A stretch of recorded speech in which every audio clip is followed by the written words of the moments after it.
Un merveilleux cadeau.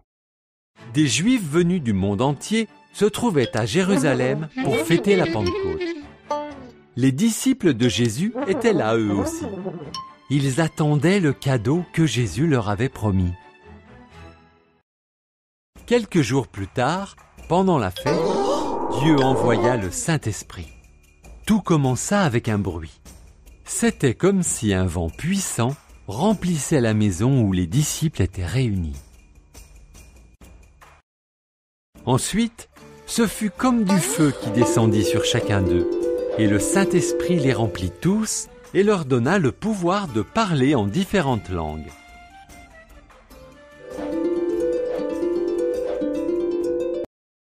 Les Juifs qui venaient des autres pays furent surpris en les entendant. « Ces gens parlent notre langue. Ils racontent les choses merveilleuses que Dieu a faites. » « C'est le don de Dieu, » expliqua Pierre. « Il nous a été promis il y a longtemps, et aujourd'hui, Jésus nous l'envoie. Oui, ce Jésus que vous avez crucifié, Dieu l'a ressuscité des morts. » « Que devons-nous faire ?» demandèrent les gens, tout bouleversés. « Détournez-vous du mal, » répondit Pierre. « Croyez en Jésus. Il pardonnera tous vos péchés et vous donnera son Saint-Esprit. » Ce jour-là, 3000 personnes furent baptisées. Mais ce n'était que le début. Par la suite, beaucoup d'autres gens allaient accepter Jésus comme leur sauveur personnel. Après s'être repentis et avoir cru en Jésus, comment est-ce que les gens montraient leur foi?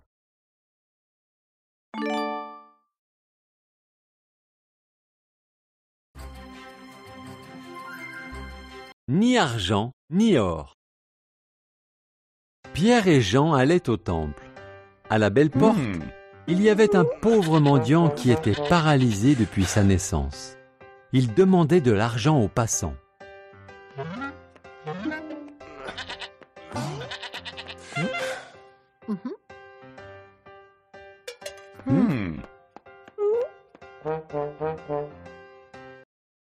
Vous n'auriez pas une petite pièce? Demanda-t-il à Pierre et Jean. Les deux disciples le regardèrent. Ils n'avaient pas d'argent, mais ils avaient quelque chose de bien mieux à lui donner. « Regarde-nous, » lui dit Pierre. L'homme s'attendait à recevoir de l'argent. Mais Pierre ajouta, « Je n'ai ni argent ni or, mais ce que j'ai, je vais te le donner. » Au nom de Jésus-Christ, lève-toi et marche.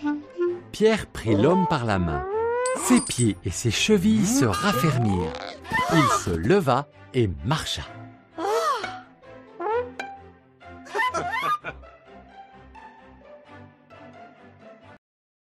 L'homme entra dans la cour du temple avec Pierre et Jean. Non seulement il marchait, mais en plus, il bondissait de joie et louait Dieu.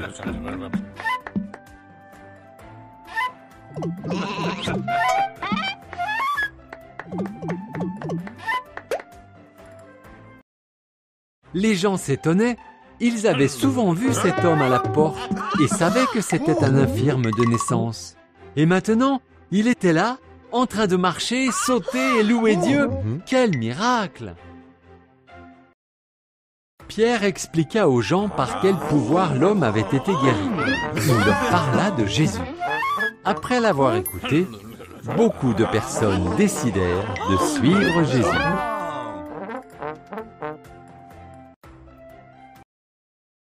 Tout le monde fut étonné quand l'homme se mit à marcher et beaucoup de gens décidèrent de suivre Jésus. Vrai ou faux?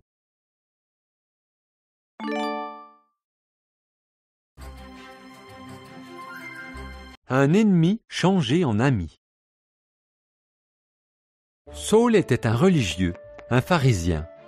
Pour lui, ceux qui croyaient en Jésus racontaient des mensonges. Il devait donc être jeté en prison et même mis à mort.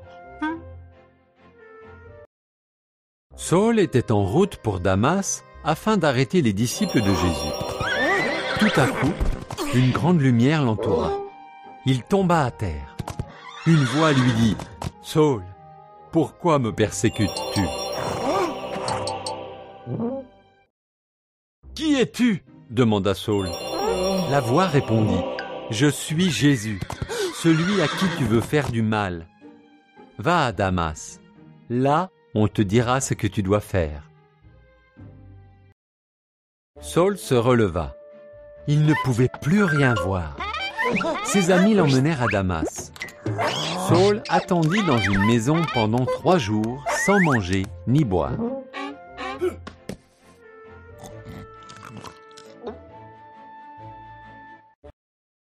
Pendant ce temps, Jésus apparut en vision à Ananias, l'un de ses disciples à Damas. Jésus lui demanda d'aller voir Saul et de prier pour qu'il recouvre la vue. Hein?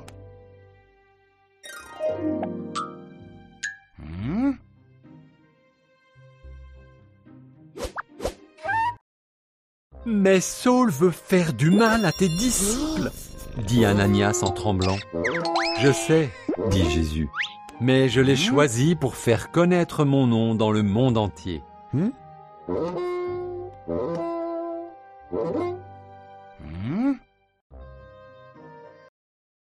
Alors, Ananias alla prier pour Saul.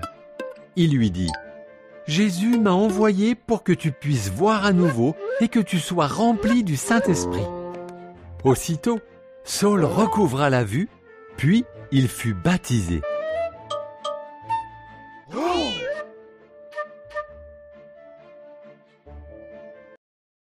Jésus venait de transformer Saul. L'homme violent qui pourchassait les disciples de Jésus allait désormais fonder des églises pour faire connaître le Sauveur. Plus tard, Saul prit le nom de Paul.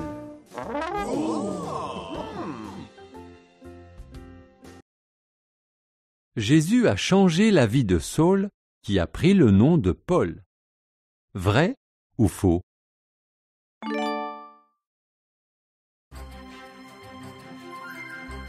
Bienvenue à tous. Corneille était un officier de l'armée romaine. Il habitait dans la ville de Césarée. Lui et sa famille n'étaient pas juifs, mais ils aimaient Dieu. Ils priaient beaucoup et aidaient les pauvres.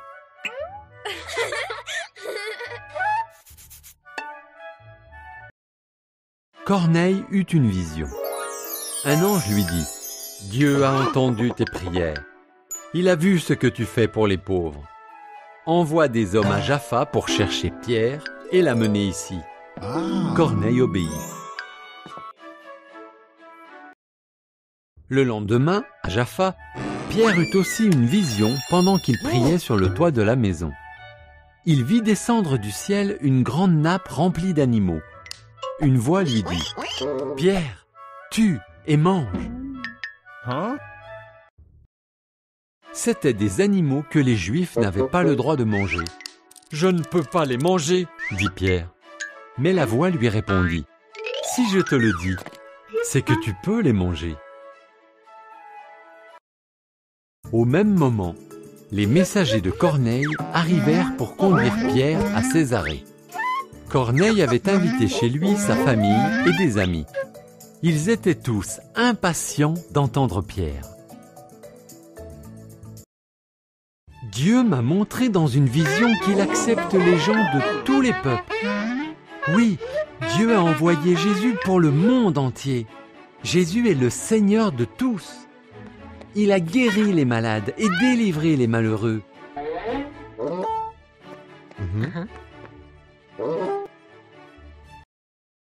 Il a été crucifié, mais il est ressuscité. Quiconque croit en lui reçoit le pardon de ses péchés. » C'est alors que le Saint-Esprit descendit sur tous ceux qui écoutaient Pierre, et on les baptisa. Dieu a montré à Pierre qu'il accepte les gens de tous les peuples.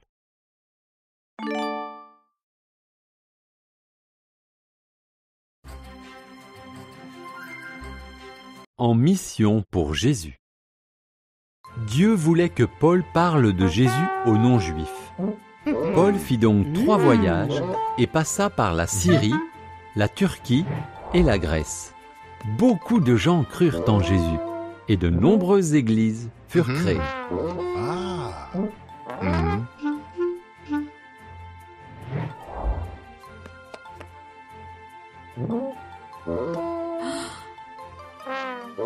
Wow.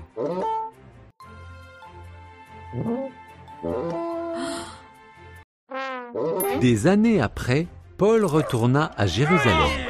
Certaines personnes méchantes voulaient lui faire du mal. On l'arrêta injustement. Comme Paul était un citoyen romain, il demanda à être jugé à Rome. On mit Paul dans un bateau qui allait à Rome. C'était le début d'un long voyage. « Attendons ici en Crète que la saison des tempêtes passe », suggéra Paul. Mais le capitaine décida de naviguer quand même.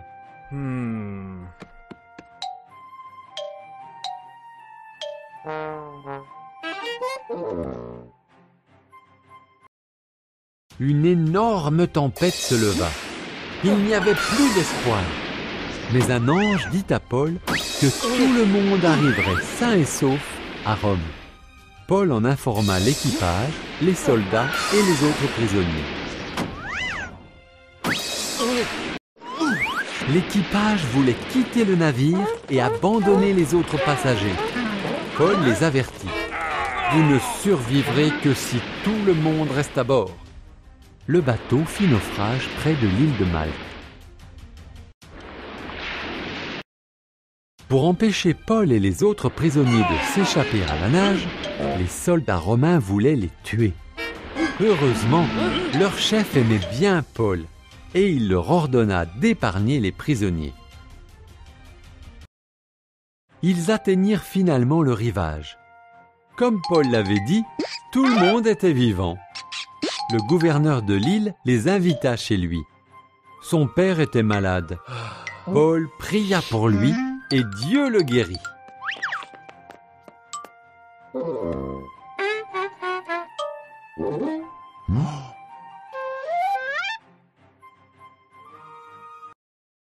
Ils prirent un autre bateau pour aller à Rome.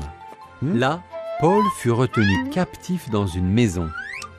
Il écrivit aux chrétiens de plusieurs églises pour les enseigner. Les lettres de Paul sont aujourd'hui dans la Bible.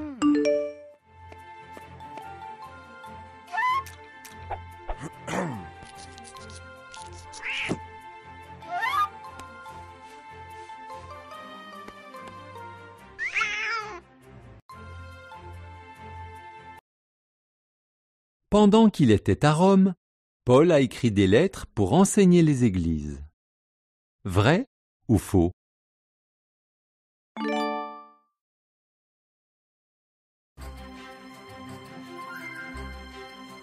Une promesse éternelle. Jean était un disciple de Jésus. Un jour, Jésus lui apparut dans une vision. Il brillait comme le soleil. « N'aie pas peur, lui dit Jésus. J'étais mort, mais maintenant je suis vivant pour toujours. » Puis Jean vit la nouvelle création promise par Dieu, un nouveau ciel et une nouvelle terre. Le premier ciel et la première terre avaient disparu et la mer n'existait plus. Ensuite, Jean aperçut la ville sainte de Dieu, la nouvelle Jérusalem. Elle descendait du ciel. Elle était belle, comme une fiancée qui s'est préparée à rencontrer son mari le jour du mariage. Puis Jean entendit une forte voix qui venait du trône de Dieu et qui disait « Désormais, Dieu habitera au milieu de son peuple, et ils vivront ensemble. » Dans ce nouveau ciel et cette nouvelle terre, il n'y aura plus de pleurs, plus de douleur, et même la mort n'existera plus. Tout cela aura disparu pour toujours.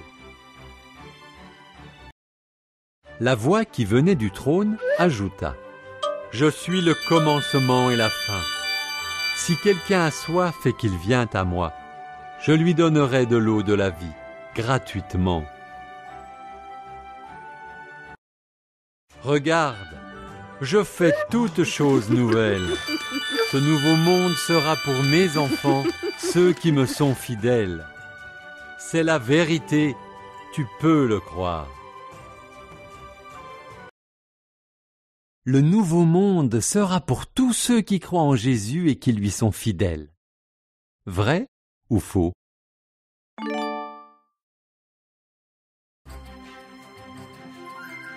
La bonne nouvelle. Au commencement, Dieu a tout créé. Tout était parfait. Dieu nous a créés à son image. Son amour pour nous est immense. Depuis le début, il a voulu que nous le connaissions personnellement. Malheureusement, Adam et Ève ont désobéi à Dieu. Ce péché a fait entrer la mort dans le monde et a brisé notre relation avec Dieu. La création parfaite de Dieu était gâchée.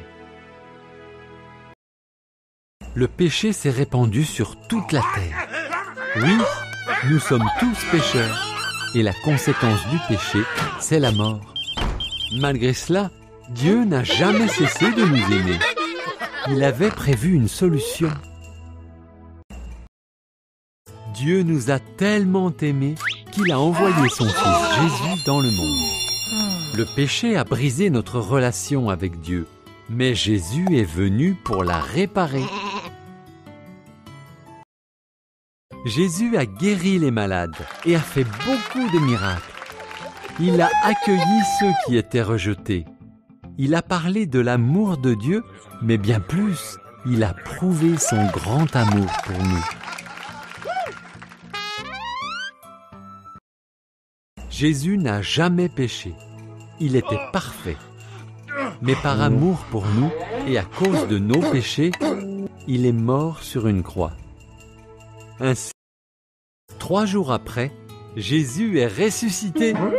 Il a détruit le pouvoir du péché et de la mort.